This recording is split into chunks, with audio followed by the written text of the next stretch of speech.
মৌয়ের মুখ থেকে কোনো উত্তর শোনার আগে উজান বড় বড় পা ফেলে চলে গেল। মৌ বিছানার ওপর পাথরের মূর্তির মতো বসে ফ্যাল করে উজানের চলে যাওয়ার পথের দিকে তাকিয়ে রইল। এই অদ্ভুত মানুষটাকে সে কোনো সমীকরণ দিয়েই ঠিক মতো বুঝে উঠতে পারে না। এই মানুষটা এক লহমায় এত ভালো, এত কেয়ারিং হয়ে ওঠে যে মনে হয় দুনিয়ার শ্রেষ্ঠ স্বামী। আবার ঠিক পরের লহমায় এত নিষ্ঠুর, এত খারাপ হয়ে যায় যে মনে হয় এক আস্ত পাষাণ। মও দেখবে এই প্রফেসরের দায়িত্বের দেয়ালটা তার ভালোবাসার ঝড়ের সামনে আর কতদিন টিকে থাকতে পারে। পুরো ক্লাসরুম জুড়ে চিৎকার, চিল্লাচিল্লি আর হট্টগোলে কান পাতা দেয়। আজ তাদের ফিজিক্স ক্লাসের জন্য সম্পূর্ণ নতুন একজন প্রফেসর আসার কথা রয়েছে, কিন্তু কে সেই প্রফেসর, কেমন দেখতে হবেন তিনি, এই নিয়ে ক্লাসের সবার মনেই কৌতূহলের শেষ নেই। হঠাৎ মৌ নিজের বেস্ট ফ্রেন্ড কাম বোন মেহেরের কাঁধে ক্লান্ত মাথাটা রেখে মিনমিনে স্বরে আওড়ালো, মেহু, এখন আবার আমাদের হারমাস চালাতে কোন নতুন ইবলিশ শয়তান আসবে বলতো ভাই? এই কলেজের প্রিন্সিপাল বুড়োটাও যে কি পায়, রোজ রোজ টিচার চেঞ্জ করে। ঠিক বুঝতে পারছি না রে মো। তবে ক্যাম্পাসের সিনিয়র আপুদের মুখে শুনলাম আজ যিনি আমাদের ফিজিক্স ক্লাস নিতে আসছেন তিনি নাকি ভীষণ কড়া আর বদরাগী টাইপের মানুষ, কিন্তু মানুষটা নাকি দেখতে অসম্ভব হ্যান্ডসাম আর ড্যাশিং। মিহিরের মুখে অন্য পুরুষের হ্যান্ডসাম হওয়ার প্রশংসা শুনে মৌ চট করে তার কাঁধ থেকে মাথা তুলে বসলো। সে নিজের চোখ দুটো ছোট ছোট করে বলল, সে যত বড়ই হ্যান্ডসাম হোক না কেন, আমার প্রফেসর সাহেবের মতো হিরো এই দুনিয়ায় কেউ হবে না, বুঝেছিস? কিন্তু একটা জিনিস ভাবতো মেহু, আমার ওই খিটখিটে প্রফেসর সাহেব ঠিক কোন কলেজের প্রফেসর বলতো? আজ তো ওনারও ভার্সিটি প্রথম দিন। আই ডোন্ট নো, কিন্তু তুই তো ভাইয়াকে জিজ্ঞেস করতে পারতি কোন কলেজের প্রফেসর। খাটাস লোক, আমায় কিছু বললে তো। তাদের এই ফিসফিসানির মাঝে হঠাৎ গম্ভীর মুখে স্বয়ং কলেজের প্রিন্সিপাল স্যার ক্লাসে প্রবেশ করলেন। প্রিন্সিপাল স্যারকে দেখা মাত্রই পুরো ক্লাসরুমে ওই হইচই এক নিমিষেই পিনপত নীরবতায় রূপ নিল। সব স্টুডেন্ট একসাথে তড়িৎ গতিতে দাঁড়িয়ে পরম শ্রদ্ধায় সমস্বরে বলে উঠল, good morning sir, how are you? Principal sir নিজের গম্ভীর মুখে খানিকটা কৃত্রিম হাসি ঝুলিয়ে দুই হাত তুলে সবাইকে বসার ইশারা করে আওড়ালেন, good morning, sit down everybody. তবে সত্যি কথা বলতে আমি তোমাদের উপর আজ বিন্দুমাত্র খুশি নেই। এই বিগত কয়েক মাসের ভেতরে তোমাদের এই সেকশনের জন্য আমাকে পুরো ছয় জন ফিজিক্সের টিচার চেঞ্জ করতে হয়েছে। তোমাদের এই ক্লাসে স্টুডেন্টরা সবাই এত বড় মাপের ফাজিল আর বেয়াদব যে তোমাদের যন্ত্রণায় কোনো টিচার এই ক্লাসে টিকতে চায় না, সবাই ইস্তেফা দিয়ে চলে যায়। প্রিন্সিপাল স্যার একটু থামলেন, তারপর ক্লাসের সবার দিকে এক কড়া দৃষ্টিপাত করে আবার বলতে শুরু করলেন, অবশেষে একজনকে অনেক রিকোয়েস্ট করার পর তিনি এই ক্লাসের দায়িত্ব নিতে রাজি হয়েছেন। তবে বলে রাখা ভালো, তিনি ইন্টারমিডিয়েট কোনো ক্লাস নেওয়ার জন্য এই কলেজে জয়েন করেনি। তিনি মূলত অনার্সের গোল্ডেন মেডিসিন পড়বে স্যার, কিন্তু এই ব্যক্তিগত অনুরোধে তিনি ফিজিক্সের বেসিক কিছু ঠিক করতে রাজি হয়েছে। তবে এখন তোমাদের নিয়ে আমার বড্ড টেনশন হচ্ছে, কারণ আজ যিনি তোমাদের সামনে আসছেন তিনি বড় কড়া ধরনের মানুষ। ওর মুখে সে হাতের অ্যাকশন বেশি চলে। So everybody please welcome mister Ujan Chowdhury. Ujan Chowdhury নামটা প্রিন্সিপাল স্যারের মুখে শোনা মাত্রই মৌ আর মিহির চমকে উঠল। তারা তীব্র এক ধাক্কা খেয়ে চোখ বড় বড় করে একে অপরের মুখের দিকে তাকালো। মিহিরের হাতের কলমটা হাত থেকে ফসকে নিচে পড়ে গেল। ঠিক সেই মুহূর্তেই গাম্ভীর্য নিয়ে ক্লাসরুমে প্রবেশ করলো উজান। আজ সাদা শার্ট আর ফর্মাল প্যান্টে তাকে দেখতে এতটাই ড্যাশিং আর অসম্ভব সুন্দর লাগছিল যে ক্লাসের প্রতিটা মেয়ে স্টুডেন্ট এক পলকে তার দিকে হা করে তাকিয়ে রইল। পুরো ক্লাসের মেয়েদের চোখ যেন আজ উজানের উপর গিয়ে একদম আঠার মতো আটকে গেল। প্রিন্সিপাল স্যার উজানের কাঁধে হাত রেখে নিচু স্বরে সিলেবাস নিয়ে কিছু সময় কথা বললেন এবং উজানকে ক্লাসের দায়িত্ব বুঝিয়ে দিয়ে ঘর থেকে বেরিয়ে চলে গেলেন। উজান ক্লাসের পডিয়ামের সামনে দাঁড়িয়ে অত্যন্ত নিজের চোখের সানগ্লাসটা খুলল, তারপর ক্লাসের স্টুডেন্টদের দিকে নিজের তীক্ষ্ণ দৃষ্টিটা দিল। সাথে সাথে সে নিজেও তীব্র এক শক খেয়ে একদম পাথরের মতো স্তব্ধ হয়ে গেল। ক্লাসে ঠিক মাঝখানের বেঞ্চে বসে আছে তার ঘরের বউ মৌ মহাশয়া। যে নিজের বড় বড় হরিণী চোখ দুটো মেলে তার দিকেই তপ্ত চোখে তাকিয়ে আছে। উজান নিজের অজান্তে একটা ঢোক গিলল। মৌ যে এই কলেজেই পড়াশোনা করে তা উজান আগে জানতো না। জানলে নেচে নেচে প্রিন্সিপাল স্যারের রিকোয়েস্ট একসেপ্ট করে নিজের পায়ে নিজে কুড়াল মারতে আসতো না। এতক্ষণ বাড়ির বাইরে এসে একটু শান্তি নিঃশ্বাস ফেলবে বলে মনের ভেতর যে আনন্দটুকু ছিল, এখন সেই ক্লাসরুম এখন এই ক্লাসরুমে বউ নামক মোস্ট ডেঞ্জারাস মেয়েটাকে নিজের স্টুডেন্ট হিসেবে দেখে উজানের গলার জল নিমিষেই শুকিয়ে কাঠ হয়ে গেল। আর এদিকে মৌ নিজের গাল দুটো রাগে রসগোল্লার মতো ফুলিয়ে হাত দুটো বুকের উপর আড়াআড়ি ভাবে বেঁধে বরের দিকে চোখ রাঙিয়ে বসে রইল। মনে মনে ভাবলো, এই খাটাস লোকটা তাকে মনে মনে একটুও ভালোবাসে না, তা তো সে ভালো করেই জানে। কিন্তু তাই বলে কি নিজের বিবাহিত বউকে এত বড় একটা কথা লুকিয়ে যাবে? তার এই কলেজের ফিজিক্সের প্রফেসর হিসেবে জয়েন করতে আসছে, অথচ তাকে একবারের জন্যও মুখ ফুটে বলল না। এত বড় ধোঁকাবাজ লোক তো দুনিয়ায় দুটো নেই। পুরো ক্লাসের এই স্তব্ধতার মাঝে মিহিরও নিজের ঘোর কাটিয়ে উঠল। সে চরম বিস্ময় নিয়ে পাশে বসা মৌয়ের পাঁজরে নিজের কনুই দিয়ে একটা জোরালো খোঁচা মারল। তারপর উজানের দিকে হা করে তাকিয়ে থাকা মৌয়ের কানের কাছে মুখ এনে অত্যন্ত ফিসফিসানি স্বরে জিজ্ঞেস করলো। মৌ ভাইয়া এখানে কি করছে? মৌয়ের মুখের ভাষা যেন এক নিমিষেই হারিয়ে গিয়েছে। সে এখনো নিজের বড় বড় চোখ জোড়া মেলে অবিশ্বাস্য দৃষ্টিতে সামনের পোডিয়ামে দাঁড়িয়ে থাকা উজানের দিকে তাকিয়ে আছে। এরই মাঝেই উজান নিজেকে দ্রুত স্বাভাবিক করে নিল। ক্লাসের বাকি মেয়েদের হা করে তাকিয়ে থাকা আর ময়ের ওই বোকা বনে যাওয়া মুখ দেখে সে নিজের ঠোঁটের কোণে এক চিলতে চতুর ও মুচকি হাসি ঝুলালো। তারপর ডাস্টার আর চকটা টেবিলের উপর রেখে অত্যন্ত গাম্ভীর্যপূর্ণ ও ভরাট গলায় বলতে লাগলো। হাই এভরিবডি, আমি তোমাদের নিউ ফিজিক্স টিচার উজান চৌধুরী। আজ যেহেতু তোমাদের সাথে আমার ফার্স্ট ক্লাস, তাই আমি সরাসরি পড়ালেখায় যাব না। আমি চাই আজ সবাই সংক্ষেপে নিজেদের একটা ফর্মাল পরিচয় দাও। কথাটি শেষ করে উজান প্রথম বেঞ্চের কর্নারে বসা মেয়েটির দিকে নিজের ধারালো ও তীক্ষ্ণ দৃষ্টি নিক্ষেপ করলো। মেয়েটিকে উদ্দেশ্য করে সে এক ভ্রু উঁচিয়ে অত্যন্ত পেশাদার কণ্ঠে বলে উঠল। এই girl, stand up. What is your name? Ujan মূলত মুখকে খেপানোর জন্য এবং ক্লাসের সবার সামনে নিজের পেশাদারিত্ব বজায় রাখতেই প্রশ্নটা করেছিল। কিন্তু উজান যেদিকে তাকিয়ে প্রশ্নটা করেছিল সে ছিল এই কলেজের সবচেয়ে অহংকারী আর ডানপিটে মেয়ে ললিতা আফরিন। পুরো কলেজে মাসে মাসে মোটা অঙ্কের ডোনেশন দেওয়া মিস্টার আরকাম সাহেবের মেয়ে সে। কলেজের তথাকথিত সুন্দরী ও স্টাইলিশ নারীদের মধ্যে অন্যতম একজন, যার ক্ষমতার দাপটে কলেজের সাধারণ স্টুডেন্ট থেকে শুরু করে অনেক টিচারও মাথা নিচু করে কথা বলেন, নয়তো সামান্য অজুহাতে তাকে সোজা কলেজ থেকে বহিষ্কার করার হুমকি দেওয়া হয়। বাবা আরকাম আফরিন দেশের নামকরা ও বড় মাপের বিজনেসম্যান হওয়ায় ললিতার অহংকারে মাটিতে পা পড়ে না। মেয়েটা বড্ড একরোখা আর জেদি। জীবনে সে যা চেয়েছে তা যে কোনো মূল্যে পেয়েই ছেড়েছে। ললিতা ভাবল এই হ্যান্ডসাম ও ড্যাশিং প্রফেসর বুঝি তার দিকে তাকিয়েই মুগ্ধ হয়ে নামটি জানতে চেয়েছে।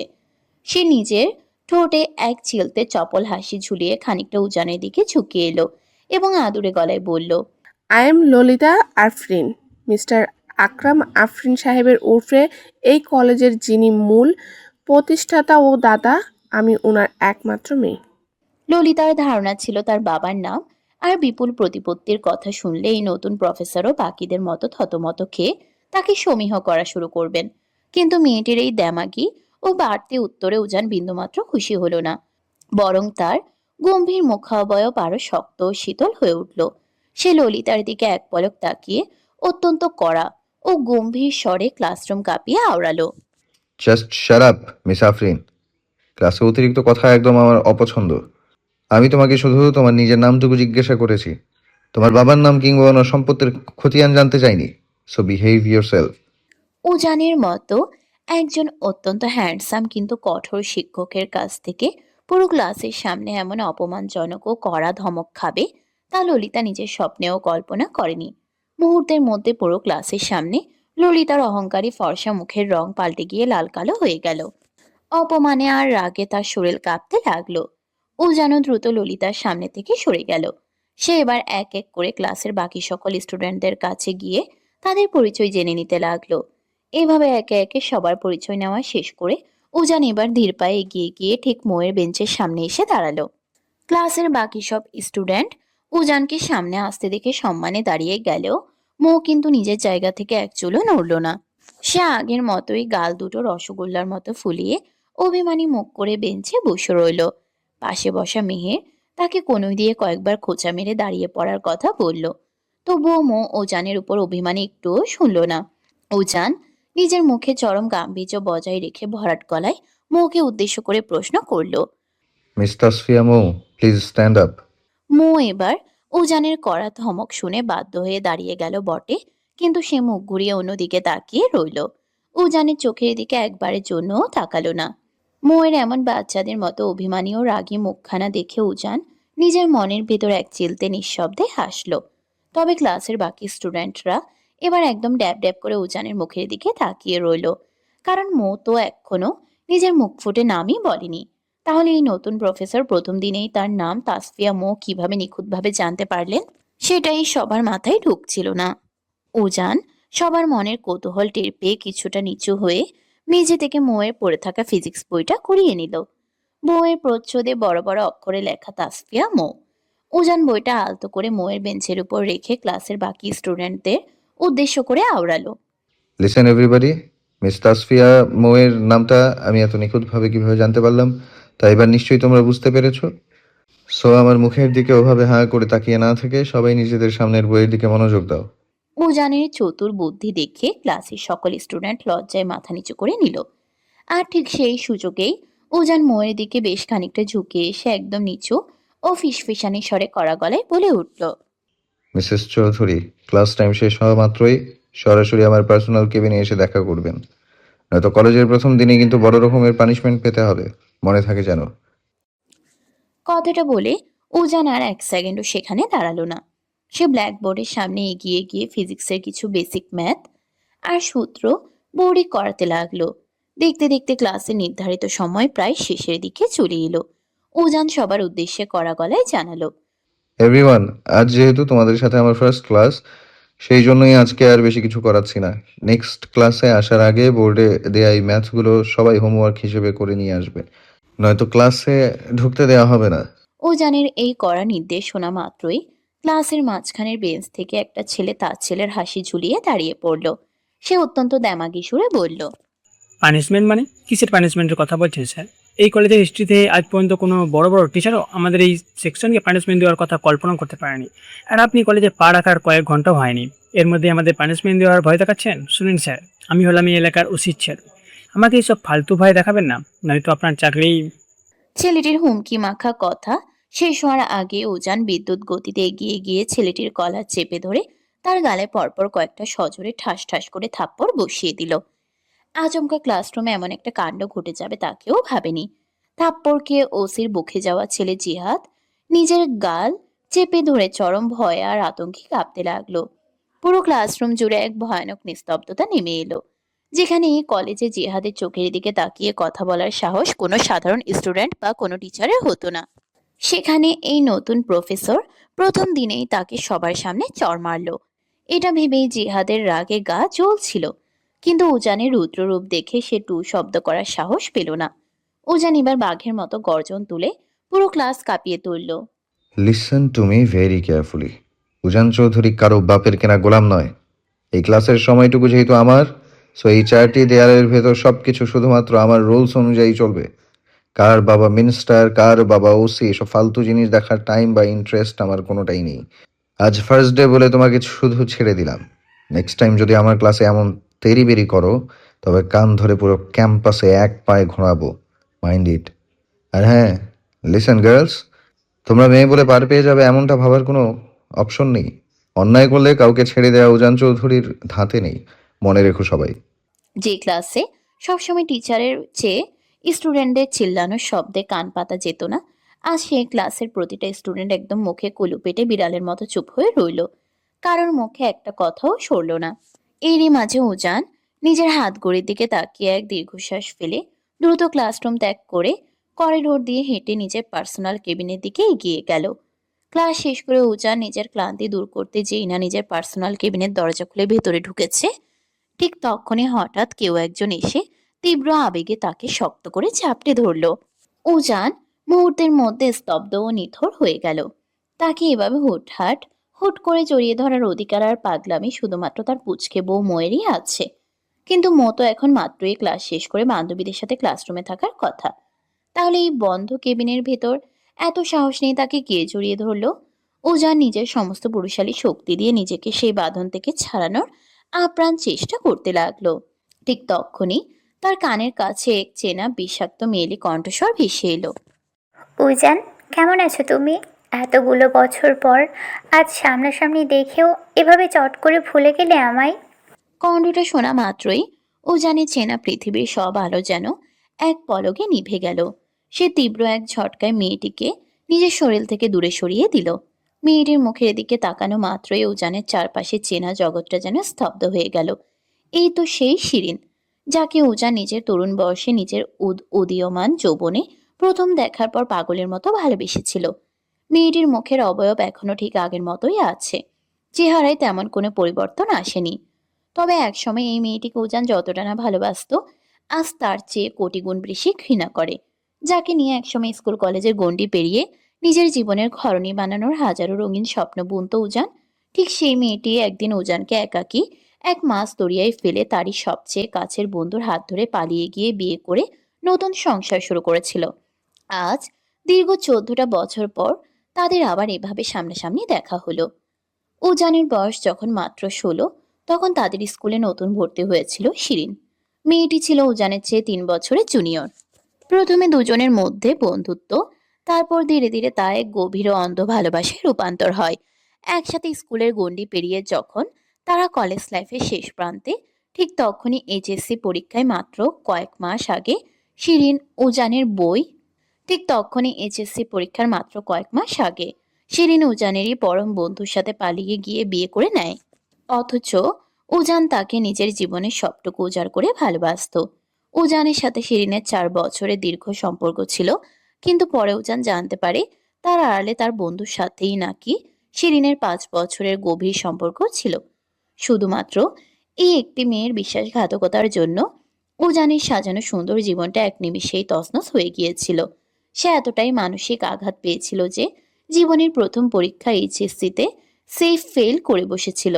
তারপর বছরের পর বছর একা কেঁদে নিজেকে পুড়িয়ে সে ধীরে ধীরে মুভ অন করে আজকের এই স্বনামধন্য গোল্ড মেডেলিস্ট প্রফেসর উজান চৌধুরী হয়েছে।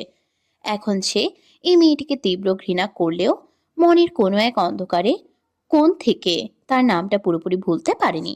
তবে এই বিগত কয়েকটা দিন ধরে মো তার লাইফে আসার পর থেকে এই বিষাক্ত মেয়েটির কথা উজান যেন ভুলেই গিয়েছিল। তার মনেই থাকতো না শিরিনের কথা। উজানকে ওভাবে স্তব্ধ হয়ে দাঁড়িয়ে থাকতে দেখে শিরিন আবারও এক পায়ে গিয়ে এসে চোখের জল ফেলে তীব্র আবেগে উজানকে শক্ত করে জড়িয়ে ধরল।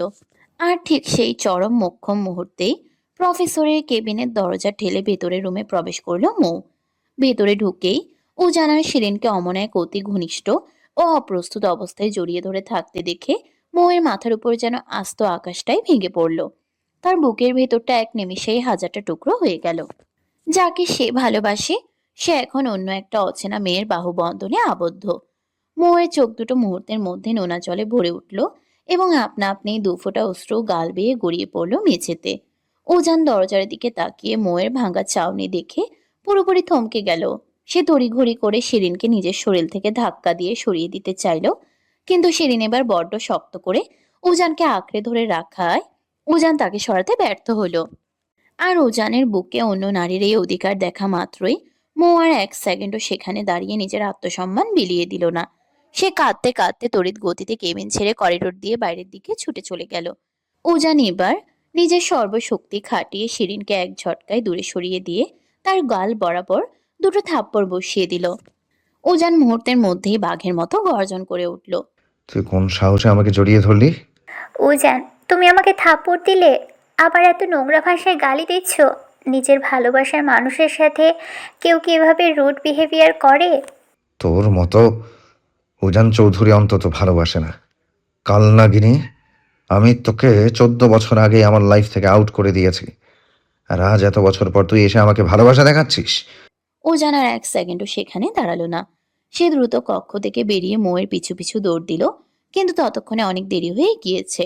করিডোরের শেষ প্রান্তে মিহিরকে দাঁড়িয়ে থাকতে দেখে উজান উদ্গ্রীব হয়ে জিজ্ঞেস করলো, মেহের পিচ্ছি কোথায়?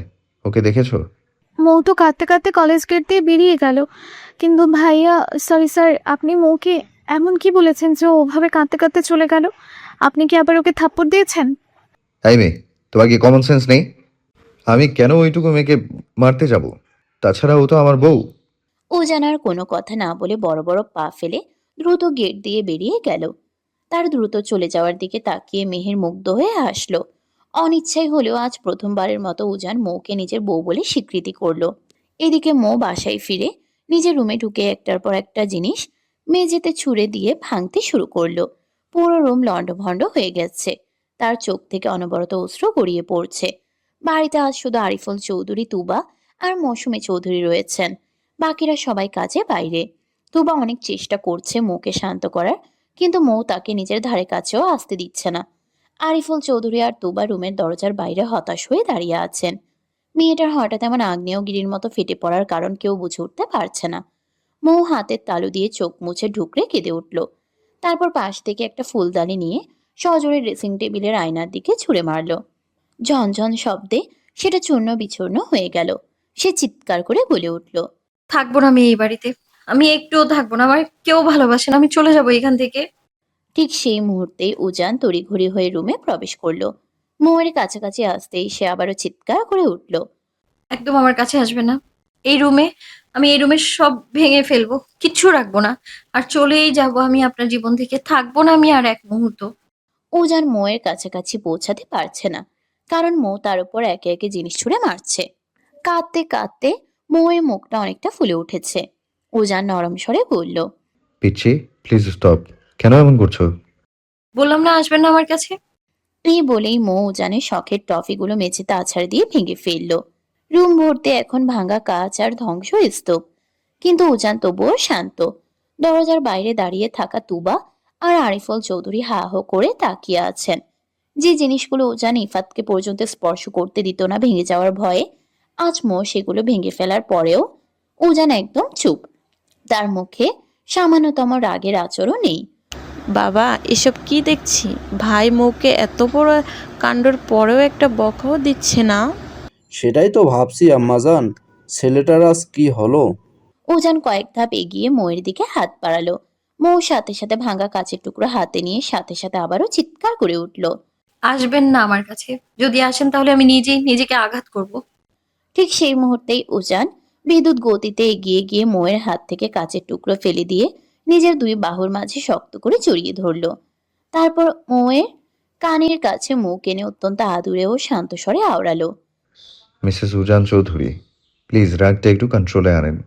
আপনার এই অগ্নিকন্যা রূপ উজান চৌধুরী নিতে পারছে না।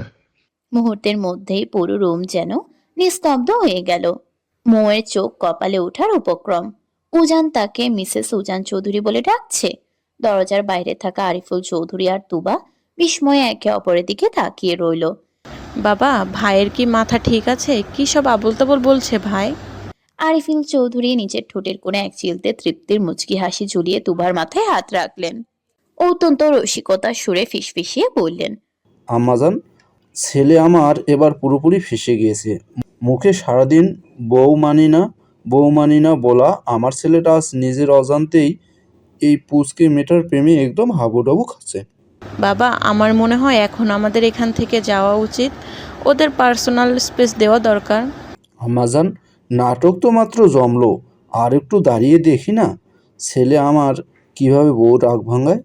ছি বাবা, আপনার একটু লজ্জা করে না? নিজের জোয়ান ছেলের রুমে আড়ি পাততে ওভাবে। আমি কিন্তু এখন গিয়ে আম্মুকে সব বলে দেব। দেখব তখন আপনার কি হয়। এই আম্মাজান, একদম এই ভুল কাজটি করো না। এমনিতেই তোমার শাশুড়ি সারাদিন আমার উপর রেগে থাকে। এই কথা শুনলে আজ আমার সোজা বাসা থেকে বের করে দিবে। চলো চলো, চলে যাই। ছেলে তার বউয়ের সাথে যা ইচ্ছে করুক, আমাদের আর মাথা ঘামিয়ে কাজ নেই। তুবা আর আরিফুল চৌধুরী দুজনে হাসতে হাসতে ড্রয়িং রুমের দিকে চলে গেলেন। তারা সম্পর্কে শ্বশুর আর পুত্রবধূ হলেও তাদের ভেতরে বন্ডিংটা ছিল একদম গভীর বন্ধুত্বের মতো। এদিকে রুমের ভেতর পরিস্থিতি তখনও থমথমে। মৌ উজানের ওই শক্ত বাঁধন থেকে নিজেকে ছাড়ানোর জন্য আপ্রাণ ছটফট করতে লাগলো। তার বুকে দু হাত দিয়ে ধাক্কা মারতে লাগলো। কিন্তু উজান আজ বড্ড নাছোড়বান্দা। সে মৌকে একটুও ছাড়লো না, বরং নিজের বিশাল শক্ত বুকে আষ্টে পিষ্টে জড়িয়ে ধরে রাখলো। উজানের বুকে চেনা ও উষ্ণ ঘ্রাণে হঠাৎ করে মৌ শান্ত হয়ে গেল। ছটফটানি থামিয়ে সে একদম নিথর হয়ে রইল। উজান তখন মৌয়ের সেই নীরবতা টের পেয়ে আলতো করে মৌকে নিজের দিকে ঘুরিয়ে তার মুখ পানে তাকালো। অত্যন্ত নরম সুরে জিজ্ঞেস করলো, মিসেস চৌধুরী, রাগ কি একটু কমেছে? মৌ এক সেকেন্ডের জন্য উজানের ওই মায়াবী চোখের দিকে তাকালো না। সে তীব্র এক ঝটকায় নিজেকে উজানের হাত থেকে ছাড়িয়ে নিল। তারপর ধীর পায়ে বিছানার মাঝখানে গিয়ে হাঁটু গেড়ে বসে নিজের দুই হাঁটুর মাঝখানে মুখটা গুজে দিল। উজান আবারও তার পিছু পিছু বিছানার সামনে এসে বসলো, কিন্তু মৌ টু শব্দ করা তো দূর, একবারের জন্য তার দিকে চোখ তুলে তাকালো না। মৌয়ের এই অস্বাভাবিক নীরবতায় উজান বেশ অবাক হলো। এই মেয়েটার স্বভাব তো এমন নয়, কিন্তু এখন সে যেভাবে চুপ হয়ে গেছে তাতে উজান খুব ভালো করেই বুঝতে পারলো তার পিচ্ছি বউটা আজ বড্ড বেশি কষ্ট পেয়েছে। উজান নিজের গলার স্বর যতটা সম্ভব কোমল করে নিচু স্বরে আওড়ালো, পিচ্ছি। কিন্তু এবারও মৌয়ের পক্ষ থেকে কোনো রেসপন্স এলো না। সে হাঁটুর ভেতর মুখ গুজে এবার নিঃশব্দে ফুপিয়ে ফুপিয়ে কাঁদতে লাগলো। মৌয়ের সেই কান্নার তীব্র ও ভেজা আওয়াজটা তীরের মতো এসে উজানের বুকের ভেতর বিঁধল। তার হৃৎপিণ্ডটা যেন এক নিমিষে হাহাকার করে উঠল। ইদানিং এই মেয়েটার মুখখানা একটু কালো হয়ে থাকলেও যেখানে উজানের বুকটা ব্যথায় টনটন করে, সেখানে আজ মেয়েটা নিজের চোখের অশ্রু ফেলছে। উজান কিছুতেই মৌয়ের এই কষ্ট মেনে নিতে পারছে না। উজান বার কয়েক চেষ্টা করলো মৌয়ের চিবুক ধরে নিজের দিকে ফেরাতে, কিন্তু বরাবরই ফলাফল শূন্য রইল। মৌ মুখ তুলল না। উজান এক তপ্ত ও দীর্ঘশ্বাস ফেলল। সে মনে মনে একটা কঠিন সিদ্ধান্ত নিয়ে ধীরে ধীরে কক্ষ ত্যাগ করলো। সে বড় বড় পা ফেলে সিঁড়ি দিয়ে তরতর করে নিচে নামছে। তার চোখে মুখে তখন এক অদ্ভুত তাড়া। সদর দরজার কাছাকাছি পৌঁছাতেই ড্রয়িং রুমে বসা তুবা পেছন থেকে কৌতূহলী গলায় বলে উঠল, ভাইয়া, এত তাড়াহুড়ো করে কোথায় যাচ্ছ তুমি? উজান এক পলক পেছন ফিরে তাকালো। তার ঠোঁটের কোণে তখন এক চিলতে মৃদু ও রহস্যময় হাসি। সে উত্তর দিল, মিসেস চৌধুরী বড্ড অভিমান করেছে আমার উপর, তাই তার সেই কঠিন অভিমান ভাঙানোর মেডিসিন আনতে যাচ্ছি। সে উত্তর দিল। কথাটা বলে উজান সদর দরজা খুলে বাইরে বেরিয়ে গেল। তুবা উজানে যাওয়ার দিকে তাকিয়ে নিজের মনেই মুচকি হাসলো। মনে মনে ভাবলো, যাক, ছেলেটার অবশেষে বোধ বুদ্ধি হচ্ছে তাহলে।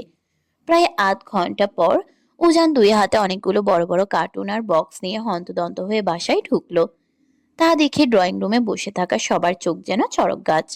বিস্ময়ে সবার মুখ হা হয়ে গেল। যে উজান চৌধুরী জীবনে কখনো নিজের এক গ্লাস পানিও নিজের হাতে তুলে খায়নি, নিজের প্রয়োজনীয় জিনিসপত্র অন্যের হাত দিয়ে রুমে পাঠাতো, আজ সে নিজে এতগুলো বক্স দুই হাতে বই নিয়ে আসছে। তুবা তাকে সাহায্য করার জন্য তড়িঘড়ি করে এগিয়ে যেতে চাইলো, কিন্তু উজান এক হাত তুলে তুবাকে মাঝপথেই থামিয়ে দিল। ভাবি, তোমায় আর কষ্ট করতে হবে না। উজান চৌধুরীর জন্য এখন এইটুকু ভার বহন করা কিছুই না। মিসেস চৌধুরীকে বড্ড হার্ট করে ফেলেছি, সো তাকে মানানোর জন্য এইটুকু স্ট্রাগল তো করতেই হবে আমায়। এই বলে উজান বড় বড় পা ফেলে সিঁড়ি বেয়ে নিজের রুমের দিকে হেঁটে গেল। রুমে ঢুকে দেখলো মৌ ঠিক সে আগের অবস্থাতেই বিছানায় হাঁটুতে মুখ গুজে বসে আছে। মৌকে এই অবস্থায় দেখতে উজানের কলিজাটা যেন ছিঁড়ে যাচ্ছে।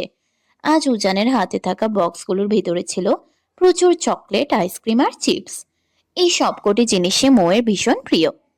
একদিন রাতে ঘুমের ঘোরে আচ্ছন্ন অবস্থায় মৌ বিড়বিড় করে এই জিনিসগুলোর কথা বলেছিল, আর উজান সেই পুচকে বউয়ের মুখের প্রতিটা কথা নিজের মনের মণিকোঠায় গেঁথে রেখেছিল। সে মল থেকে প্রতিটা জিনিস একটা দুটো নয়, একেবারে 10টা করে বক্সে কিনে এনেছে, যাতে তার এই জেদি পিচ্ছির বউটার অভিমান চোখের পলকে ধুয়ে মুছে সাফ হয়ে যায়। উজান ধীর পায়ে এগিয়ে গিয়ে সবগুলো রঙিন বক্স ঠিক মৌয়ের চোখের সামনে সাজিয়ে রাখলো। চকলেটের চেনা সুবাস পেয়ে মৌ আচমকা চমকে চোখ তুলে তাকালো, কিন্তু পরক্ষণে উজানের দিকে তাকিয়ে আবারও নিজের মুখটা শক্ত করে নিল। কোনো কথা বলল না। উজান বিছানায় তার একদম কাছাকাছি গিয়ে হাঁটু গেড়ে বসলো। পিচ্ছি, এই পিচ্ছি, সরি আমার আম্মুর লক্ষ্মী বৌমা। পিচ্ছি, এবার একটু কথা বলো, আর কখনো এমনটা হবে না, প্রমিস। মৌ উজানের মুখে আম্মু লক্ষ্মী বৌমা শুনেও নিজের জেদ বজায় রাখলো। সে আগের মতোই গাল দুটো ফুলিয়ে উজানের দিকে পেছন ফিরে উল্টো হয়ে বসলো। তবে তার চোখের কোণে তখন নোনা জল চিকচিক করছে।